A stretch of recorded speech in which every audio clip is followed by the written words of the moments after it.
भूमिका से पालकी से वधुओं को उतारा है।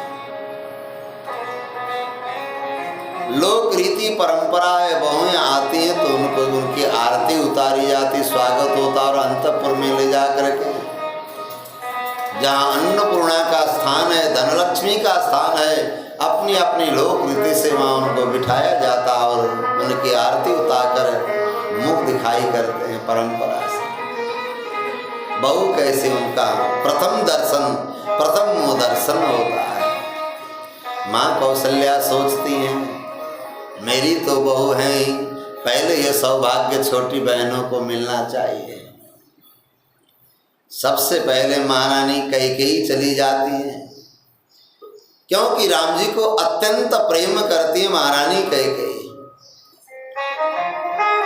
कई बार परीक्षा भी लेकर के उन्होंने देखा कि मेरा राम अपनी माँ को अधिक चाहता कि मुझे अधिक चाहता, इसकी प्रीति परीक्षा भी करके देखा है कैकेयी।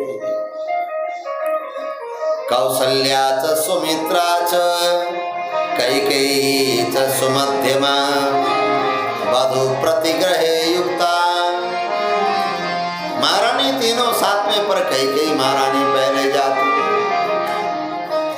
माताएं सोचते मेरा राम इतना सुंदर है, क्या ऐसी सुंदरी बहू होंगी? क्या विधाता ने ऐसे सृष्टि में कोई रचा होगा कि मेरे राम से भी अधिक सुंदरी कोई हो?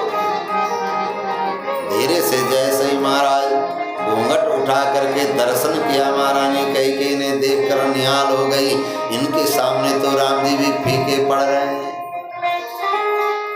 चमकते हुई महाराज स्वर्ण के समान गौरवर्ण की भगवती किशोरी जी को देख करके ऐसे मुग्ध हो गए, हृदय गदगद हो गया। दशरथ जी महाराज ने कैकेयी महारानी को प्रसन्न करने के लिए अयोध्या में कनक महल बना करके रखा था।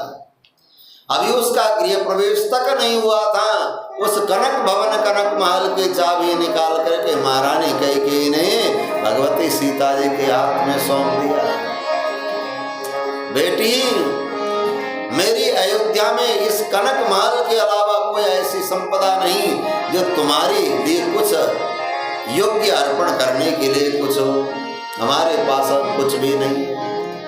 जीवन का अमूल्य जो दशरथ जी महाराज ने अत्यंत प्रेम से महारानी कैकेयी के लिए निर्माण किया था, वो कनक भवन ही श्री सीताराम जी के लिए अर्पण कर दिया।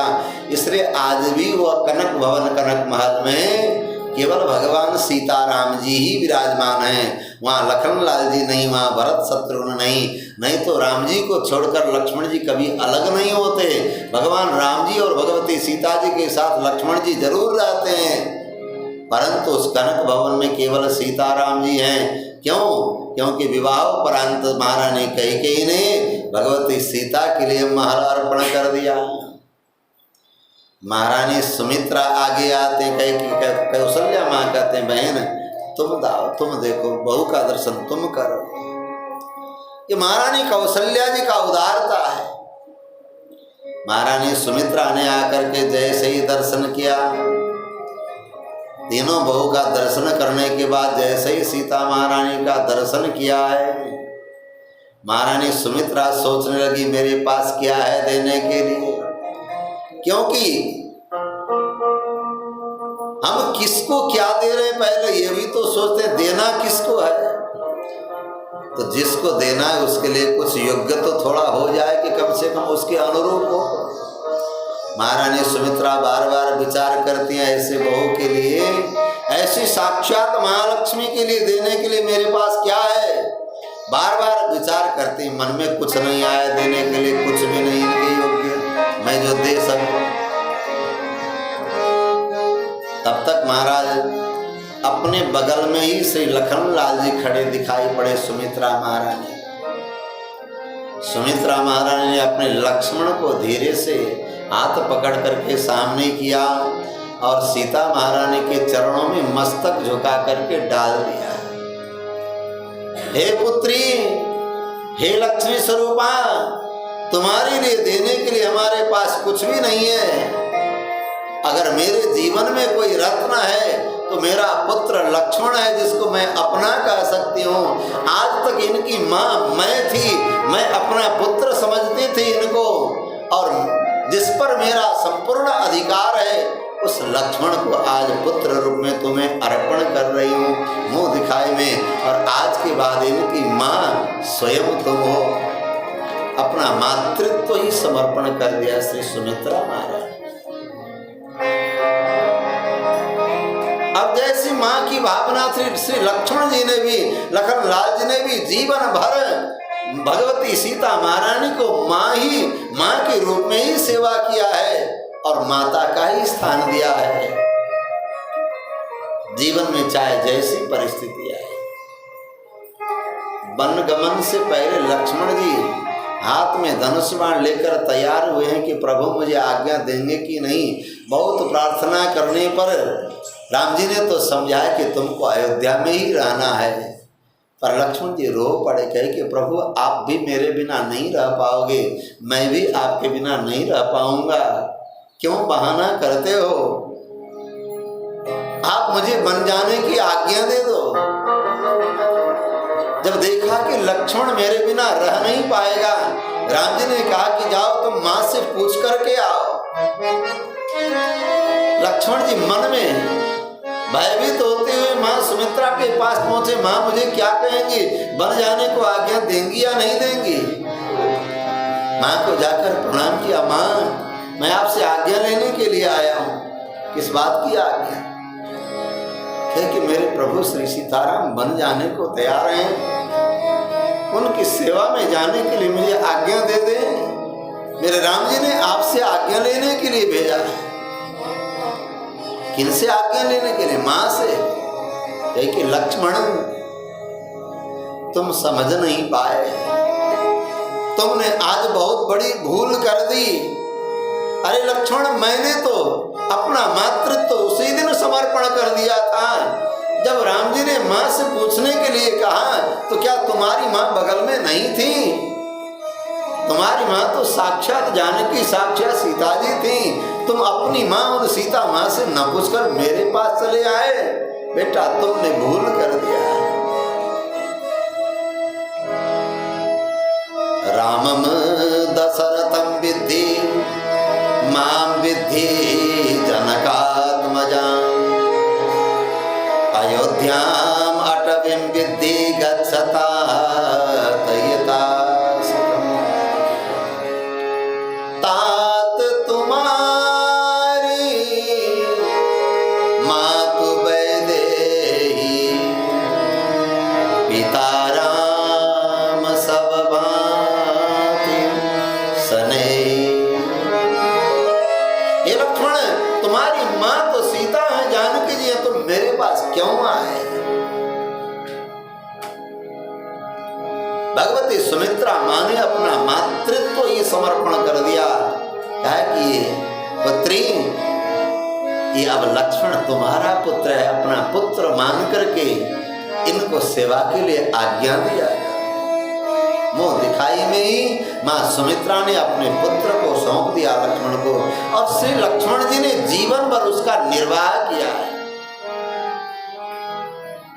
महारानी सुमित्रा ने मुंह दिखाई की। अब महारानी कौशल्या का जैसे ही नंबर आया, महारानी कौशल्या सोचती अब मैं क्या दूं, मेरे पास क्या है।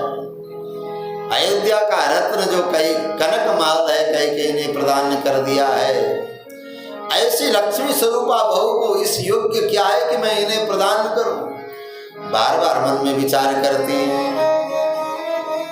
देखी आई कौशिला बिचारी बड़े हौसिला थे, बधु अनुरूप को वस्तु न लखाई है। लागे चित चिंता का दीजिए निछावरी में, सिया शिवो को निग परी कठिनाई है।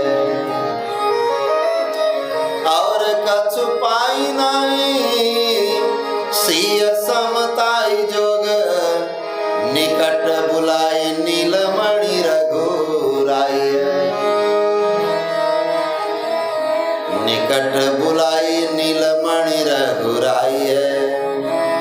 हाथ रघुनाथ गई दिन सिय हाथ माई, ले बहु ये तेरी मुँह की दिखाई है। हाथ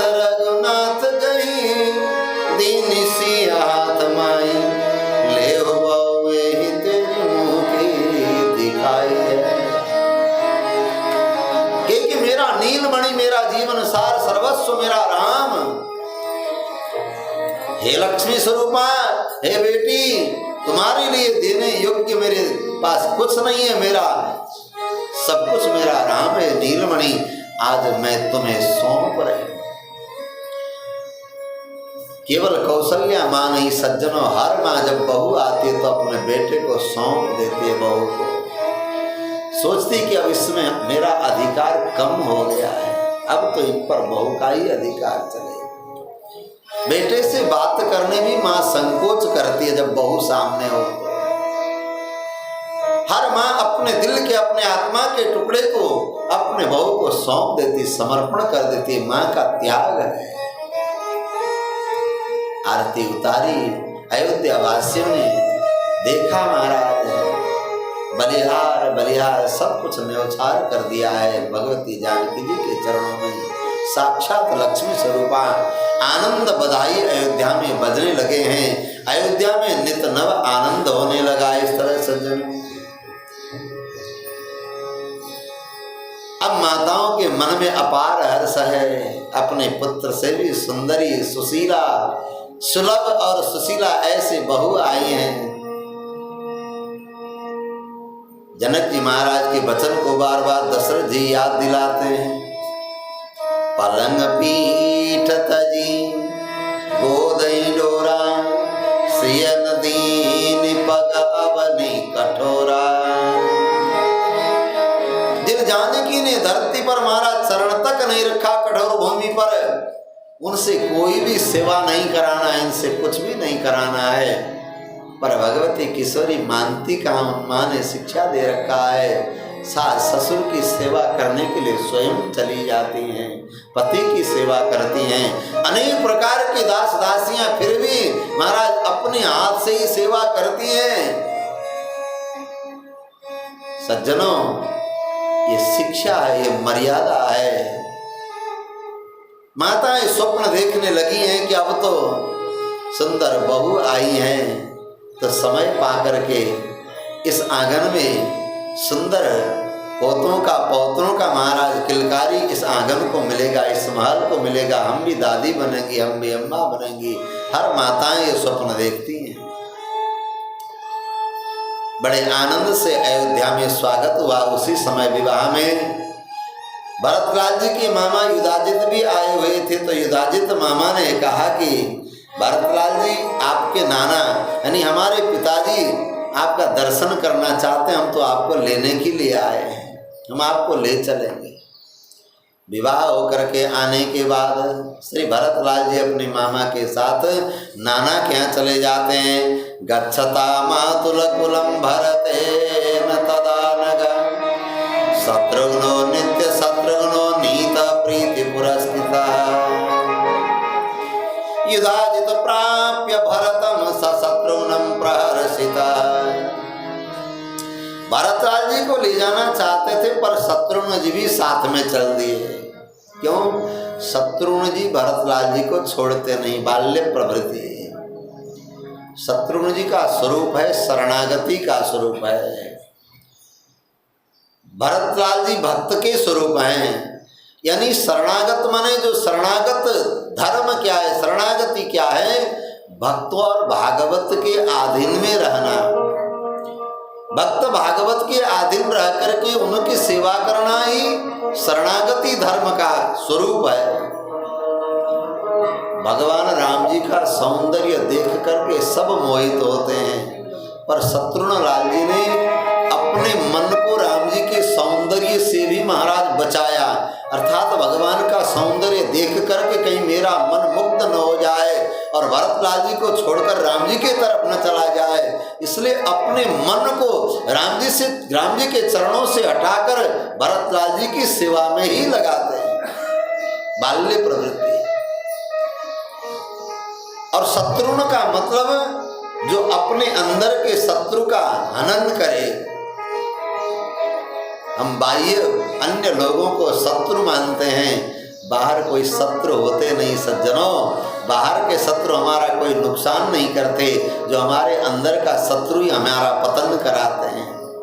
काम क्रोध मद मत्सर लोभ अहंकार आदि जीव के जो शत्रु हैं, तो ये शरणागति क्या है, भक्त का जो सेवक कौन है, वैष्णव कौन है, जो काम क्रोध आदि शत्रुओं का स्वयं दमन कर सके, अपने मन के समस्त वासनाओं को जो दमन कर सके। एक बार भगवत पाद शंकराचार्य भगवान से पूछा किसी जिज्ञासु ने कि संसार में शत्रु कौन है, हम शत्रु किसको माने, के शत्रव संति। भगवत पाद शंकराचार्य कहते हैं निजेंद्रियाणी, तुम्हारी इंद्रियां ही तुम्हारे शत्रु हैं,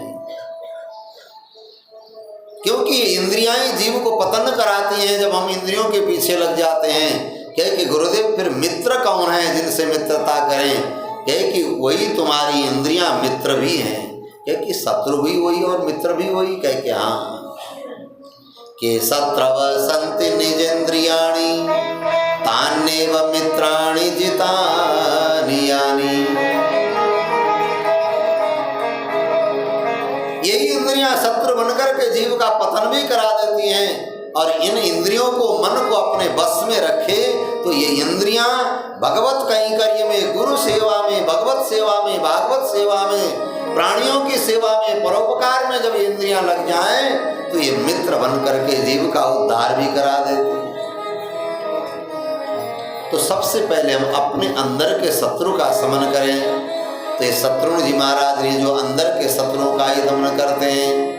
गच्छता मातुल कुलम भारतेन तदा नघ शत्रुघ्नो नित्य शत्रुघ्नो नीत प्रीति पुरस्कृत। अयोध्या कांड के प्रारंभ में ही भरत जी का स्वरूप यहाँ वाल्मीकि जी वर्णन करते हैं। भरत जी कौन है? अनग है। तदा अनग भरत। अनग माने पाप रहित। कैसा पाप रहित? भ्रातृ वैषम्य दोष रहित, जिनके अंदर अपने भाई अर्थात किसी में भी जो विषमता अर्थात भेद दृष्टि, द्वेष दृष्टि, द्वेष भाव जिनके अंदर कभी न था न रहेगा, ऐसे पाप रहित श्री भरत जी महाराज हैं। और इनकी सेवा में रहने वाले शत्रु जब भरत जी ले गए, भरत जी को इजाजत ले गए तो शत्रुघ्न जी भी ले जाए गए। शत्रुघ्न जी को लेने भी नहीं आए थे तो शत्रुघ्न जी तो भरत जी के साथ साथ चले गए, उनके शेष बन करके, उनके सेवक बनकर, उनके वस्तु बनकर। दशरथ जी महाराज अपने पुत्रों से बहुत ही प्रेम करते हैं। दो भाई के जाने के बाद थोड़ा मन नहीं लगा, क्योंकि चारों पुत्र को जैसे एक व्यक्ति के शरीर से चार हाथ निकल जाएं तो चार ही प्रिय होते हैं। अगर दो हाथ वाले हैं तो दोनों हाथ बराबर प्रिय होते हैं। अगर व्यक्ति के दो आँख हैं तो दोनों आँख बराबर प्रिय होते हैं। उसी तरह दशरथ जी महाराज के लिए चारों पुत्र बराबर ही हैं, सब में बराबर प्रेम करते हैं। सर्वैव तु तस्येष्टा चत्वार पुरुषर सभा स्वशरीरात् विनिर्वृत्ता चत्वारैव बाहवः। दो भाई के जाने के बाद अब अयोध्या जी में दो भाई हैं, श्री राम जी और लक्ष्मण जी। राम जी अब बड़े हो गए हैं, क्षत्रिय कुल में पैदा हुआ बालक 16 साल पूर्ण होने के बाद समस्त राज्य का कार्य संपादन कर सकता है। अब श्री राम जी अपने पिता के सारे राज्य की सेवा का सहयोग करते हैं, प्रजा पालन में सहयोग करते हैं। महर्षि वाल्मीकि जी कहते हैं सनातन विष्णु, सनातन भगवान जिनका प्रादुर्भाव हुआ है, वो मर्यादा के लिए ऐसी सेवा करते हैं जैसे बिल्कुल कोई ज्ञान न हो, कोई शक्ति न हो, और माता पिता की आज्ञा का अनुसरण करके इतने भोले भाले बनकर के साधारण मनुष्य की तरह लीला कर रहे हैं। पर ये साक्षात भगवान विष्णु है, सनातन विष्णु है, जिनका अवतार हुआ है महारानी कौशल्या और दशरथ जी के द्वारा। अर्थितो मानुषे लोके यज्ञे विष्णु सनातन कौशल्या सुशुभेतेन पुत्रेणामित तेजसा। ईश्वर का अवतार अयोध्या की धरती में हुआ है। समस्त धर्म और मर्यादा का पालन अपने आचरण के द्वारा भगवान करते हैं, वाणी से नहीं कर्म करके दिखाते हैं। महर्षि वाल्मीकि जी ने जो भगवत गुणों का वर्णन किया, भगवान के जो गुण हैं, यहाँ भगवान के कुछ विशेष गुणों का वर्णन करते हैं। भगवान मेरे राम जी में कैसे कैसे गुण विद्यमान हैं। भगवान का सबसे बड़ा गुण है सौशील्य गुण है। सौशील्य गुण महतो मंदईसा निरंद्रेण संश्लिष्टा। बहुत बड़े होने के बाद भी छोटे व्यक्ति से भी बड़े प्रेम से, जो आत्मीयता से मिलते हों और साथ में उनके रहते हैं। बड़ा होने के बाद भी बड़े होने का कहीं भी घमंड नहीं है। चक्रवर्ती सम्राट दशरथ जी महाराज के राजकुमार हैं, पर महाराज मन में कहीं भी मैं बड़ा राजकुमार हूं ऐसा अभिमान नहीं है। एक छोटे छोटे सेवक की यहाँ भी कोई बात होती तो राम जी दौड़ करके चले जाते हैं, उनके उत्सव में सम्मिलित हो जाते हैं, उनका सहयोग करते हैं। ये भगवान का सौशील्य गुण है। भगवान में सौलभ्य गुण है। भगवान सबके लिए सुलभ बन जाते हैं। जो दुर्लभ भगवान हैं, महाराज वैकुंठनाथ भगवान साधारण जीव के लिए वैकुंठ जाना क्या सरल है, बड़ा कठिन है, दुर्लभ है। पर वह भगवान स्वयं अवतार लेकर के एक साधारण प्राणियों के लिए भी सुलभ बन जाते हैं। मेरे भगवान कभी किसी का दोष तो देखते ही नहीं। भगवान का वात्सल्य गुण है। दोष भोग्यत्वम वात्सल्यत्वम। अगर किसी के द्वारा कोई अपराध बन भी जाए, कोई छोटी गलती हो जाए तो संकोच के मारे राम जी के सामने आना नहीं चाहता, पर मेरे राम जी दौड़ करके उसके पास स्वयं चले जाते हैं। अरे भैया, गलती किससे नहीं होती, भूल किससे नहीं होती। अरे तुम इतने के लिए उदास हो गए, तुम संकोच करने लगे, तुम मेरे पास नहीं आए। अगर कोई भूल के कारण, थोड़ी सी त्रुटि के कारण संकोच करके सामने ना आ पाता हो तो मेरे राम जी स्वयं उनके पास चले जाते हैं। और वो बोल नहीं पा रहा हो, संकोच कर रहा हो बोलने में, तो भगवान पूर्वभाषी पहले ही उनको बुला लेते हैं।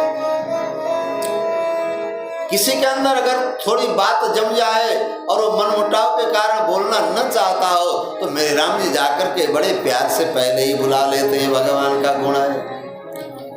सच नित्यं प्रशांतात्मा मृदुपूर्वं च भासते बुद्धिमान मधुराभासी पूर्वभासी प्रियं वद। भगवान बुद्धिमान है। कब क्या करना चाहिए, किसके साथ कैसा व्यवहार करना चाहिए, मेरे भगवान अत्यंत बुद्धिमान है। मधुराभासी, भगवान बड़े मधुर बोलते हैं। वैसे महीने के गुण में बताया, चैत्र महीने में जो भी बालक जन्म लेता है वो मधुरभाषी होता है, ऐसा वर्णन है शास्त्र में। मेरे राम जी अत्यंत मधुर बोलते हैं, मधुराभाषी। और मृदुपूर्वं च भासते, कभी भी कठोर नहीं बोलते हैं। अरे अपने प्रियजनों से क्या कभी मेरे भगवान शत्रु से भी कठोर भाषण का प्रयोग नहीं करते, वो भी मधुर, शत्रु से भी मधुर बोलते हैं। पूर्वभाषी वो पहले ही बोलते हैं, और प्रियभाषी अत्यंत प्रिय बोलते हैं। मेरे भगवान के गुण हैं। बुद्धिमान मधुराभाषी पूर्वभाषी प्रियं वद। अब मेरे राम जी का गुण क्या है? अगर किसी के द्वारा एक उपकार बन जाए, एक अच्छा काम कर जाए, भगवान बार बार उसी को दोहराते हैं। जहाँ समाज हो, 4 लोग हों, 10 लोग बैठे हों, अरे जानते हो, अरे इन्होंने ऐसा किया है, इन्होंने ऐसा उपकार किया है, अरे इनका जैसा तो कोई कर नहीं सकता है। अगर उनके जीवन में हजारों अपकार हो, हजारों अपराध हो, भगवान कभी उस अपराध को देखते नहीं है, और उसके द्वारा किए गए मात्र एक सद्गुण को, एक अच्छाई को बार बार स्मरण करके उसी को दोहरा करके उसी का स्मरण करते हैं। ये भगवान का गुण है सज्जनों। जीवात्मा के द्वारा एक भी अगर कुछ बन जाए अच्छा काम, इसलिए संतों ने कहा राम नाम को अंक है, सब साधन है सो। अंक गए कछु हाथ नहीं, अंक रहे 10 गुण। अगर कोई अंक तैयार कर ले, एक अच्छा काम कर ले, भगवान का नाम भी प्रेम पूर्वक एक बार भी उच्चारण कर ले, तो भगवान उस एक अच्छाई पर एक शून्य बढ़ा देते हैं।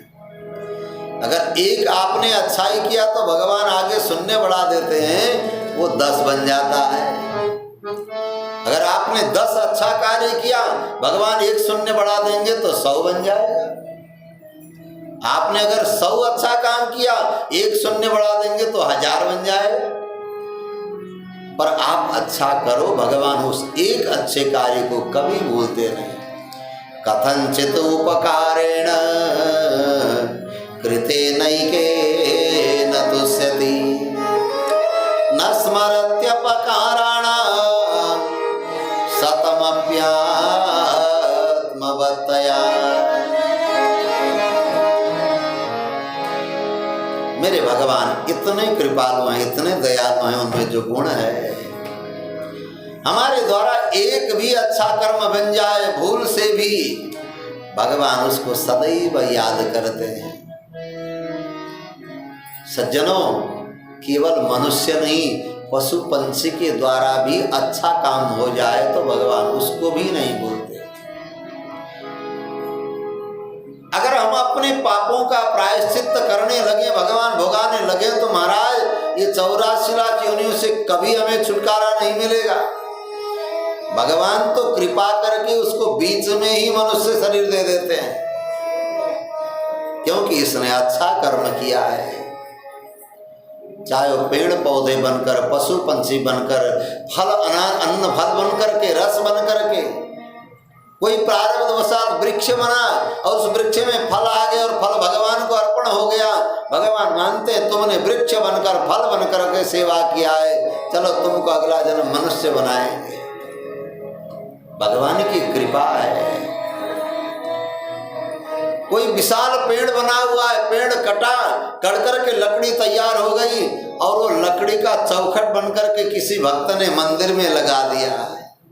मंदिर का चौखट बनकर के वो लकड़ी सेवा में लग गया। भगवान कहते तुमने पेड़ बनकर के भी सेवा किया है मेरी, चलो अगला जन्म तुम्हारा मनुष्य का है। इसलिए कहते हैं कबहू का करी करुणा नर देही, देत ईस बिनु हेतु सनेही। कबहू का मतलब वो कभी भी किसी को भी, जैसे कोई गुरु अपने शिष्य को, जैसे कोई टीचर अपने विद्यार्थी को किसी गलती के कारण कह दे कि तुम 100 बार कान पकड़ करके बैठक लगाओ, कान पकड़ करके दंड बैठक लगाओ 100 बार। अब कह दिया तो मानना ही पड़ेगा। सब बच्चों के बीच में कान पकड़ करके महाराज गिनते हुए 1-2 करने लगा, 30-40 दंड बैठक करते करते, उठ बैठक करते करते पैर दर्द होने लगा और अपने टीचर की तरफ देख करके आंखों में आंसू लेकर देखने लगा।